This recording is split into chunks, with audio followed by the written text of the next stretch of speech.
السلام علیکم، جاوید بختیار یم. څنګه کولی شو په اکسل کې یو داسې سیسټم جوړ کړو چې په کوم سیل موږ درېږو یا په هغه باندې کلیک کوو، په هغه په داخل کې چې څه لیکل سوي اکسل به هغه راته غږیز ډول وایي، یعنی په غږ به یې تبدیلوي.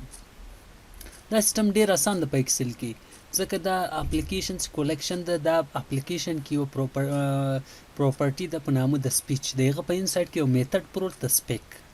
نور ډېر اسان طریقه لري. د کارولو طریقه یې داسې ده چې کله موږ دلته ډیولپر ته راځو، ډیولپر په اساس کېږي. دلته رایټ کلیک ورباندې کوو تر څو موږ ته ریبون کاسټمایز ریبون ته به راځو او ډیولپر به راسره شروع کړو. د ډیولپر نه ټیک مارک لګوو، کله چې دې ته ټیک مارک ولګوو دا اوکې کوو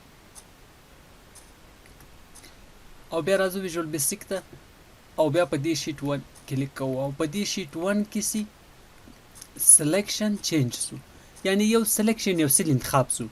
نو په هغه کې کوم پارامیټر ده؟ د دې یو ایونټ یو پارامیټر د ټارګټ، په دې کې به ویلیو پرته وي یا به د هغه سیل چک کوي. نو زه ورته وایم داسې لیکم اسان طریقه د اکسل ډاټ سپیچ ډاټ سپیک چې راته سپیک کړي. که تاسو ولیکئ مثال مای کنټري، همدا به راته پروناونس کړي. اوس خو دلته ماکرو نیم رانه غواړي، زه به دا دلته لاندې په یو کې چک کړم، کنټرول سی سبب محمد کنټرول وي. My country Afghanistan. صحیح سو. خو دا باید زه وایم نه په سیل کې شی نو هغه راته وایي.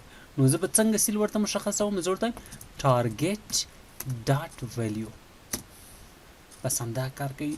زه په دې راځم، اوس راځم دلته کلیک کوم. Khan. Vali. Rashid. Wahid.